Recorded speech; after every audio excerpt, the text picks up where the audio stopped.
फिर धीरे धीरे जंकुक को ये पता चला कि उनके पास सिर्फ माइंड रीडिंग की ही पावर नहीं, बल्कि माइंड से रिलेटेड सभी पावर्स हैं। जैसे किसी के सपने देखना, किसी के थॉट्स सुनना, उन थॉट्स को मैनिपुलेट करना, किसी को भी अपने वश में करना, उससे अपने हिसाब से कोई भी काम करवाना, ये सारी जंकुक की पावर्स थीं। और धीरे धीरे जंकुक ने इन सब को लगभग लगभग अपने काबू में कर लिया था। और इसके बाद जंकुक ने खुद तेयोंग को कॉल किया और बताया कि अब मैं पूरी तरीके से ठीक हूँ और ऑफिस आ सकता हूँ, जिस पे तेयोंग भी बहुत ज्यादा खुश हो जाते हैं। और उसके दूसरे दिन से ही जंकुक वापस ऑफिस जाने लगते हैं। सारी चीजें वापस से अच्छे से चलने लगती हैं। लेकिन जंकुक की किस्मत इतनी अच्छी कहाँ थी।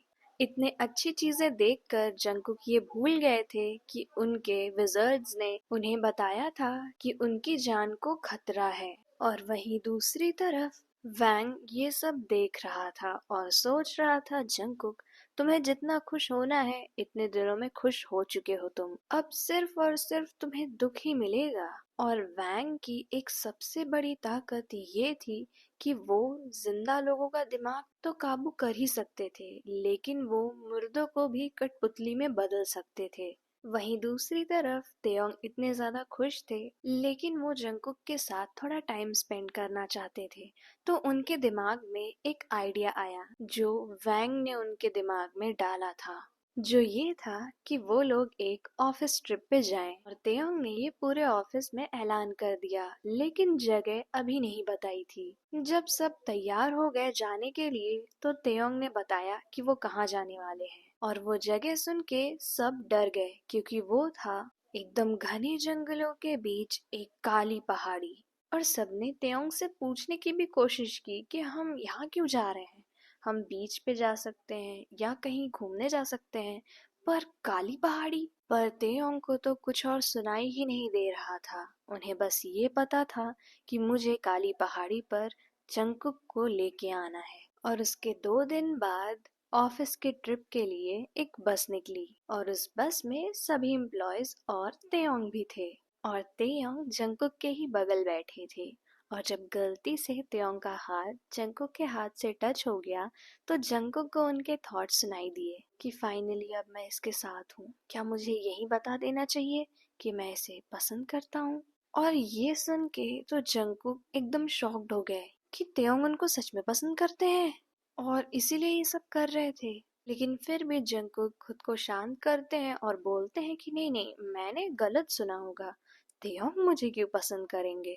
लेकिन जंकुक को थोड़ा परेशान देखकर तेयोंग तुरंत उनके गाल पकड़ते हैं और बोलते हैं, क्या हुआ, तुम्हें कोई दिक्कत है। जिस पे वापस से तेयोंग के थॉट्स जंकुक सुन पाते हैं कि इसकी स्किन इतनी ज्यादा सॉफ्ट कैसे है। जिस पे जंकुक तुरंत अपना मुंह उनके हाथ से हटा लेते हैं और बोलते हैं, नहीं नहीं, मैं ठीक हूँ। और उधर तेयोंग शर्मा रहे होते हैं और ये सोच रहे होते हैं कि अपने क्रश को मैंने ऐसे पहली बार पकड़ा है। बस के सफर में सभी लोग बहुत ही ज्यादा मजे करते हैं, अंताक्षरी खेलते हैं, दमशास खेलते हैं, खाते हैं, पीते हैं, बहुत सारी बातें करते हैं।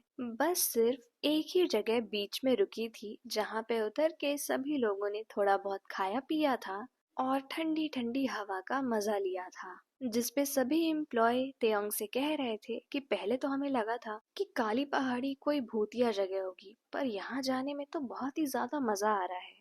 और सब तेयोंग को थैंक यू बोल रहे होते हैं इस ऑफिस ट्रिप के लिए। काली पहाड़ी पहुंचने में रात हो जाती है, तो तेयोंग कहते हैं कि अभी के लिए हम अपने होटल में आराम कर लेते हैं, हम सुबह यहाँ के नज़ारे देखेंगे। जिस पे सब हाँ में सर हिलाते हैं। उसके बाद वो लोग होटल में चेक इन करते हैं, जो कि एक बहुत ही आलीशान होटल होता है। और यहाँ तक कि सबको अपने अपने एक अलग कमरे मिले होते हैं। सब अपने अपने कमरों में जाते हैं। और जब जंकुक तेयोंग से अपने कमरे की चाबी मांगते हैं, तो तेयोंग बोलते हैं कि तुम मेरे साथ आओ। और जंकुक उनके पीछे पीछे जाने लगते हैं। तो तेयोंग उन्हें एक ऐसे कमरे में ले जाते हैं जो कि बहुत ही ज्यादा अच्छा होता है। तो जंकुक बोलते हैं कि मुझे भी कोई नॉर्मल कमरा क्यों नहीं दिया, आप इतना ज्यादा अच्छा कमरा मुझे क्यों दे रहे हैं। जिस पे तेयोंग उनके थोड़ा सा पास आते हैं और बोलते हैं, क्योंकि यहाँ हम दोनों रहने वाले हैं। और इस पे जंगकुक एकदम हक्के बक्के हो जाते हैं और वहीं पर खड़े रह जाते हैं, जिस पे त्योंग बोलते हैं, क्या हुआ, तो मेरे साथ रूम शेयर नहीं कर सकते? जिस पे जंगकुक बोलते हैं कि नहीं नहीं सर, आप तो हमारे यहाँ के बॉस हैं, आपके साथ मैं कैसे, मैं किसी और एम्प्लॉय के साथ जाता हूँ रहने। लेकिन उसके पहले ही तेयोंग दरवाजा बंद कर देते हैं और बोलते हैं कि अगर तुम ऐसे नहीं मान रहे तो मैं तुम्हें ऑर्डर दे रहा हूँ अपने साथ रहने के लिए। और इसके बाद तो जंगकुक कुछ कर ही नहीं सकते थे। वो चुपचाप जाते हैं और वहीं पर सोफे पे बैठ जाते हैं। लेकिन तेयोंग एकदम नॉर्मली उनसे बात कर रहे होते हैं, पर उनके मन में भी लड्डू फूट रहे होते हैं, क्योंकि वो अपने क्रश के साथ एक साथ हैं। जिसपे वो थोड़ा सा जंगकुक के पास आते हैं और बोलते हैं कि मैंने तुम्हें जबरदस्ती इस रूम में रखा, उसके लिए सॉरी। जिसपे जंगकुक बोलते हैं अरे नहीं सर, ऐसा कुछ नहीं है। और त्योंग बोलते हैं मेरा तुम्हें यहाँ लाने का एक मकसद है।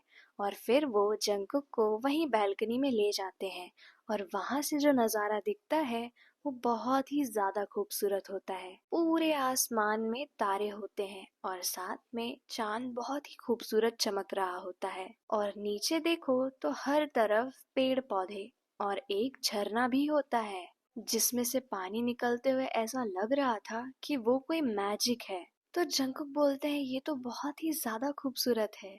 जिस पे त्योंग बताते हैं कि यही दिखाने के लिए तुम्हें यहाँ ले आया मैं, क्योंकि ये नज़ारा किसी और रूम से नहीं दिखता। और उसके बाद तेयोंग धीरे से जंकुक का हाथ पकड़ते हैं, जिसपे वो तेयोंग के थॉट सुनते हैं कि मैं बहुत ही ज्यादा नर्वस हूँ, बोलूं या नहीं। लेकिन उससे पहले जंकुक कुछ कर पाते, तेयोंग उन्हें बोलते हैं कि मैं तुम्हें बहुत पसंद करता हूँ जंकुक, और ये चीज अभी से नहीं है, मैं तुम्हें 3 सालों से पसंद करता हूँ, या फिर तुम ऐसा कह सकते हो जब से मैंने तुम्हें पहली बार देखा है तब से। और तेयोंग बोलते ही जा रहे होते हैं, फिर अचानक जब वो जंकुक का चेहरा देखते हैं तो बोलते हैं ओह, मैं तो भूल ही गया अपनी बातों में।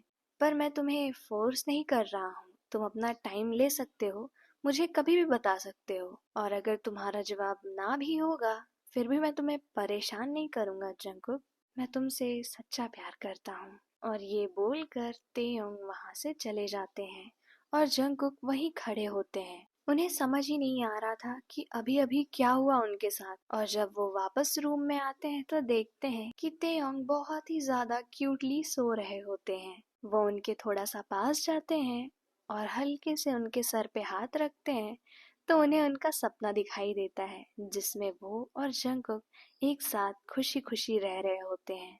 जंकुक को अभी कुछ भी समझ नहीं आ रहा होता, फिर भी वो तेयोंग के बगल जाते हैं और सो जाते हैं। सुबह जब जंकुक की आंख खुलती है तो वो अपने ऊपर कुछ भारी सा महसूस करते हैं, और जब वो देखते हैं तब उन्हें पता चलता है कि तेयोंग अपना हाथ और पैर दोनों उनके ऊपर रख के सो रहे होते हैं। और तब जंकुक को समझ में आता है कि उन्हें तेयोंग के साथ रोमांटिक सपने क्यों दिख रहे थे, क्योंकि तेयोंग ने उन्हें टच कर रखा था, जिससे जो सपना तेयोंग देख रहे थे वही जंकुक भी देख रहे थे। फिर धीरे से जंकुक तेयोंग का हाथ हटाने की कोशिश करते हैं तो तेयोंग उन्हें और भी ज्यादा कस के पकड़ लेते हैं। फिर वो दोबारा कोशिश करते हैं कि वो उनका हाथ आराम से हटा दें। तो इस बार तो ऐसा होता है कि तेयोंग पूरी तरह जंकुक के ऊपर आ जाते हैं, और अब जंकुक के पास कोई रास्ता नहीं बचता तो वो तेयोंग को उठा देते हैं। और जब तेयोंग अपने नीचे जंकुक को देखते हैं तो वो पहले तो शाय हो जाते हैं, और फिर जब उन्हें समझ में आता है कि ये सपना नहीं हकीकत है तो वो तुरंत उनके ऊपर से हट जाते हैं और बोलते हैं कि मैंने जानबूझ के नहीं किया। पर जंकुक उन्हें कुछ भी नहीं कहते हैं और हंस रहे होते हैं। उसके बाद वो दोनों फ्रेश होते हैं और बाहर आते हैं। फिर सभी लोग एक साथ वहां की सैर करने के लिए जाते हैं। जितना भयानक उस जगह का नाम था, उतनी भयानक वो जगह नहीं होती, बल्कि वो तो एक बहुत ही ज्यादा खूबसूरत जगह होती है। वहां पे बहुत ही ज्यादा अच्छे अच्छे झरने होते। उसी जैसे एक झरने के पास वो सभी जाते हैं और वहां पे वो लोग एक तरह से पूल एक्टिविटी करते हैं, जहाँ पे सब एक साथ उसी झरने के नीचे नहा रहे होते हैं। पर जंकुक को थोड़ा सा डर लग रहा होता है, तो तेयोंग बोलते हैं कि क्या हुआ।